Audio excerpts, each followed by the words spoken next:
Your Sunrise Smart Start begins with some breaking news. One person hospitalized after fire crews were able to pull them from a burning home in northwest Rochester this morning. That scene was at a house off Brooklyn Street, and we were there. Fire crews got that call just before 3 a.m. When they showed up, there was smoke and flames shooting out of the side of the house. Nearly 30 firefighters responded here, running the search and rescue operations. The extent of the injuries to that victim is still unknown. There have been no more specifics on that. The cause of the flames is still under investigation. And a neighborhood in Pittsford shut down overnight due to a separate fire. This one at a house on Reeves Road.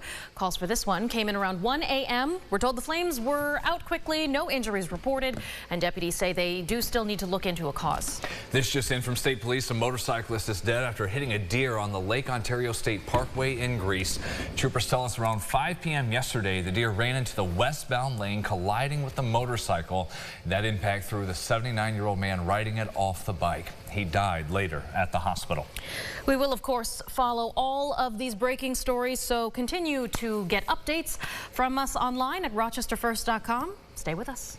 Another big story we're following today. Another vigil is planned this evening as the search is still on for this 5-year-old boy who fell into the Genesee River Sunday afternoon downtown in Rochester. Now, much of that investigation has been focused on the High Falls area. Ron Spitzer overlooking the river as that search is about to get back underway. Ron. Yeah, Michaela and Brennan, as you guys just said, that search set to begin in a bit, with first responders arriving to keep searching the river this morning. Now, just about a half-mile up from where the boy initially fell on Sunday. Police say the boy had been walking with his mother, who was pushing another child in a stroller along the Andrews Street Bridge. The boy went on ahead of his mom, climbed the railing, and before his mother could reach him, he fell into the water. She did run along the edge but couldn't get to him before he disappeared. Last night, a vigil on the bridge as people placed balloons, toys, and teddy bears to show support to the family during this tragic and unimaginable time. Let me rest. I just had to be here. You know, I lost my grandson a few years ago over behind Franklin High School, so I get it. That balloon release today set for 5 p.m. this afternoon. For now, reporting, Ron Spitzer, News 8. All right, thank you very much, Iran. We'll keep up with that story. In other headlines, Rochester police search for leads as a young man remains hospitalized in critical but stable condition following a shooting. The 21-year-old was shot just after 4 on St. Paul Street yesterday afternoon. Police say that bystanders were able to help this young man get to the hospital.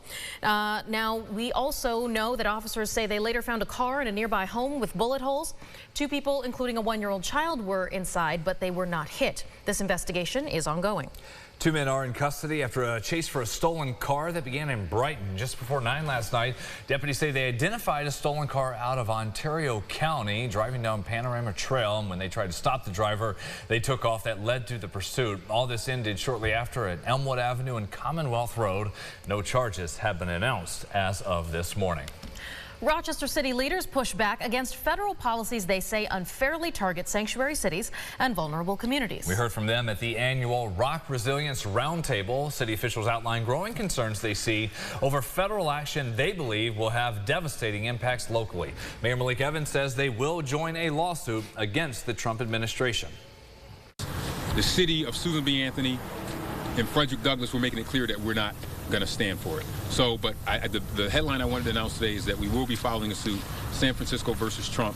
We will be joining that lawsuit to stop, in a proactive way, this attack on localities. You can't say that you are for the rule of law, and you can't say that you're for states' rights and city rights and then try to force us to do your job for you. All we're saying is it's not our job to do your job. We don't ask you to do our job for us. Meanwhile, that list of sanctuary cities posted by the Department of Homeland Security a week ago, it's no longer posted on the agency's website. It did include Rochester and other local governments around New York State. New York Attorney General Tish James announces the state is still fighting a federal rule that stops trans people from serving in the military.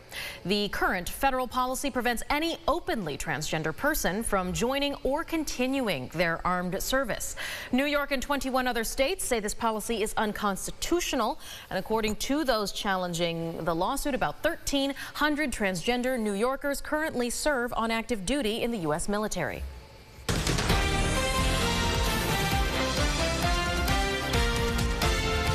News 8, your local election headquarters. New York's Lieutenant Governor Antonio Delgado is now running for his boss's job. Monday's announcement to go against Governor Kathy Hochul next year follows months of discord between the two Democrats. The public falling out became very visible ahead of the presidential election.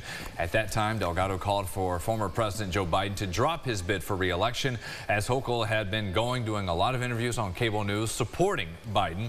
Delgado also got ahead of Hochul on the issue regarding problems with New York City Mayor Eric Adams, calling for him to step down, while Hochul took more of a wait-and-see approach. Recent polls show more than half of New Yorkers say they don't know much about the lieutenant governor, but the primary against Hochul for Delgado is more than a year out. That gives him some more time to fundraise and try to convince more voters to support him. And June's primary election for our local races coming up very soon. The Monroe County Board of Elections now working to make sure everybody knows about these important deadlines. If you have a change of address request, the deadline that should be received by is this coming Monday. New registrants, absentee ballots, and early mail vote applicants are also due June 14th. Any voter who'd like to check on their registration status, you can do that on the county's website. We have a link to that, as well as more information about the local races on RochesterFirst.com. Final sunrise traffic here during this hour as we approach 7 o'clock in CBS Mornings. Coming your way, the view from our greater rock sky, I think, is moving along there.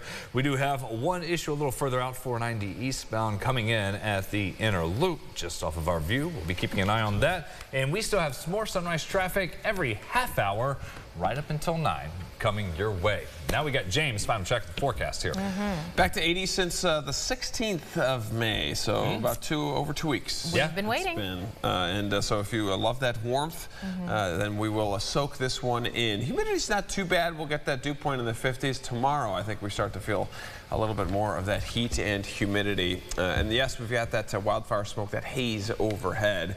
Tomorrow, there it is, mid to upper 80s, probably the warmest day of the year so far there. And then we're busy for the end of the week, Thursday, Friday, and then into Saturday. Temperatures come down, and then we'll be calling for those rain showers as well. Now, definitely not locking this forecast in. I'm seeing models all over the place, longer range. I mean, it's only Tuesday, right? Right. So it's early. It's tough to hammer down exactly what's going to happen on Saturday, but I'm already getting questions, including my wife, that is hounding me for a Saturday and Sunday forecast. Just rainy weekends all the time lately. At this point, they're high stakes. We're talking weddings, we're talking graduation parties, we're talking baseball games. So much is happening. We will be back here in half an hour with updates on the forecast and all your news. Have a great day.